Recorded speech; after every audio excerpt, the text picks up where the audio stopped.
సొంతగడ్డపై Chennai super Kings జట్టు ఘోర పరాజయం పాలైంది. చెన్నైలోని ఎంఏ చిదంబరం స్టేడియంలో జరిగిన మ్యాచ్లో సీఎస్కే జట్టు కేకేఆర్ చేతిలో 8 వికెట్ల తేడాతో చిత్తుగా ఓడిపోయింది. మొదట బ్యాటింగ్ చేసినటువంటి చెన్నై 20 ఓవర్లలో 9 వికెట్లు కోల్పోయి 103 పరుగులు మాత్రమే చేసింది. అనంతరం ఛేదనకు దిగినటువంటి కోల్కతా 104 పరుగుల సింపుల్ టార్గెట్ను 10.1 ఓవర్స్లోనే ఛేదించింది. ఈ క్రమంలో 2 వికెట్లు కోల్పోయి 107 పరుగులు చేసింది.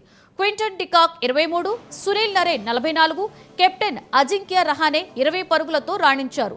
తక్కువ స్కోర్ అయినప్పటికీ కూడా చెన్నైకి ఏ మాత్రం అవకాశం ఇవ్వకుండా కోల్కతా నైట్ రైడర్స్ తొలి పవర్ ప్లేలోనే 71 పరుగులు చేసింది. ఓపెనర్ క్వింటన్ డికాక్ 3 సిక్స్లు కొట్టగా మరో ఓపెనర్ సునీల్ నరేన్ 2 ఫోర్లు 5 సిక్స్లతో బెంబేలెత్తించారు. చెన్నై బౌలర్లలో అంజుల్ కాంబోజ్ 1, నూర్ అహ్మద్ 1 వికెట్ తీశారు.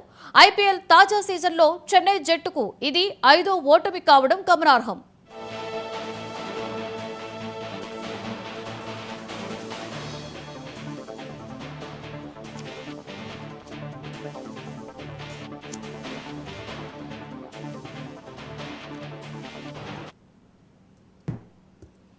That's all for now. For more updates,